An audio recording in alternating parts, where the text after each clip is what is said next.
सबीलुना सबीलुना लब्बैक लब्बैक लब्बैक लब्बैक। मेरे दोस्तों, मेरी आंख मुफक्किर इस्लाम हजरत मुफ्ती साहब रहमहुल्लाह के गोद में खुली और मैं जानता हूं कि जब जमीयत उलमा का पहला मंशूर शाया हुआ, वो मंशूर गरीब का तर्जुमान था। वो मंशूर मुल्क की वहदत का ज़ामिन था। वो मंशूर सूबाई खुद मुख्तारी का और सूबों के हुकूक का मुहाफिज था।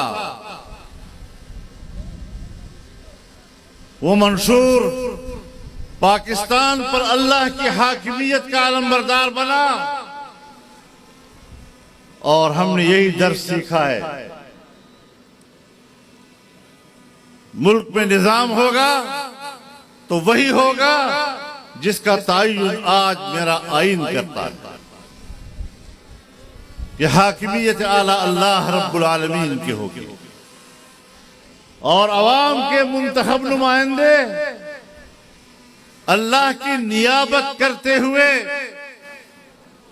उसकी तालीमात पर अमल करेंगे,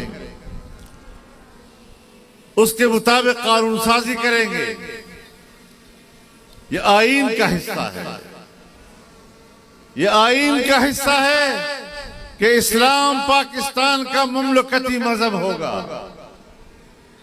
ये आईन का हिस्सा है कि कानून साजी कुरान और सुन्नत के ताबे होगी और ये आईन का हिस्सा है कि कुरान और सुन्नत के मुनाफिक कोई कानून साजी नहीं होगी। लेकिन मेरे मोहतरम दोस्तों, हम देख रहे हैं कि तब से पाकिस्तान की असेंबलियां ऐसे लोगों से भर दी जाती हैं कि जिन्हें कुरान और सुन्नत के निजाम से कोई दिलचस्पी नहीं होती। वो सिर्फ और सिर्फ इख्तिदार की जंग लड़ते हैं और इख्तिदार में भी वो अवाम के मफाद के लिए नहीं, अपने जाती मफाद के लिए इख्तिदार की कुव्वत को इस्तेमाल करते हैं। वो खुद बड़े जागीरदार बनते हैं, बड़े सनतकार बनते हैं, लेकिन आज 75 साल के बाद आप पाकिस्तान को देखें। क्या पाकिस्तान का वो शहरी जो अल्लाह के निजाम का प्यासा है, क्या उसकी प्यास बुझी है? आप बताएं, क्या प्यास बुझ गई उसकी? जब हम हुकूक की बात करते हैं और हर सूबे के हुकूक की बात करते हैं, और कभी ऐसा मौका नहीं आया कि सिंध के हुकूक की बात हो और हम आपके साथ शाना बशाना न खड़े हो। मुझे याद है जब MRD की तहरीक चली, मैं नया नया सियासी तहरीक में आया था। मैं सूबा सिंध में आया और सूबा सिंध की कोई तहसील भी ऐसी नहीं रही, कोई बड़ा गांव भी ऐसा नहीं रहा जहां तक मैं न पहुंचाऊं। और उस तहरीक में ये तमाम जमातें शामिल थी, जमीयत उलमा भी शामिल, कौम परस्त जमातें भी शामिल थी। हमने उस वक्त भी वो नारे सुने जब आप कहते थे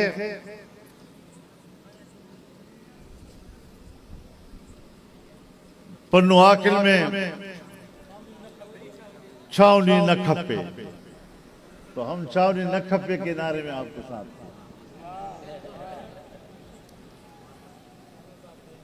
लेकिन फिर वो छावनी बन गई। अब आप बताएं, अगर इसमें कोई हमारा कसूर है तो आप बताएं, हम आज भी मैदान में निकल कर आपकी उस छावनी को आपके हवाले कर देंगे इंशाअल्लाह। मैं उस वक्त से आपकी तहरीक का हिस्सा हूं। अब जजीरों की निगरानी करें, ये ना हो कि हम जजीरों के लिए लड़ते रहें और पता चले कि वो तो बिक चुकी है। मौलाना हैदरी साहब के बयान का असल मतलब यही था कि आपने अपने हक के लिए खड़े होना और हम आपके सिपाही बनकर आपके हक की जंग लड़ने के लिए तैयार हैं।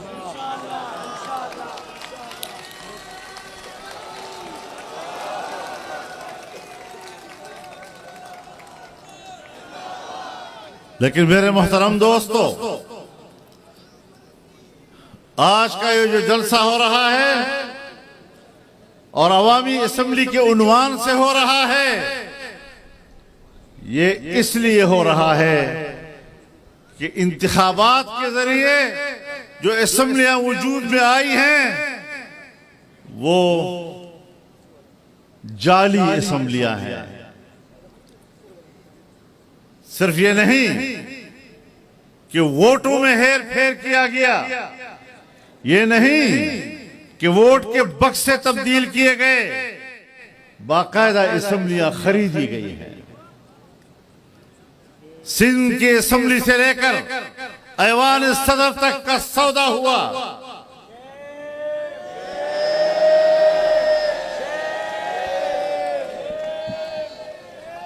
और चूंकि हम इनके लिए रुकावट बन सकते थे, हम उनके लिए खतरा थे, तब जमीयत को हरवाना ये उनके इन मकासद में शामिल था कि जमीयत अगर बड़ी कुव्वत के साथ, जितना अवाम का उसके साथ ताल्लुक है, वो असेंबलियों में आती है तो फिर हम न जजीरे बेच सकेंगे, न ऐवान सदर हासिल कर सकेंगे और न हम सूबे की असेंबली हासिल कर सकेंगे।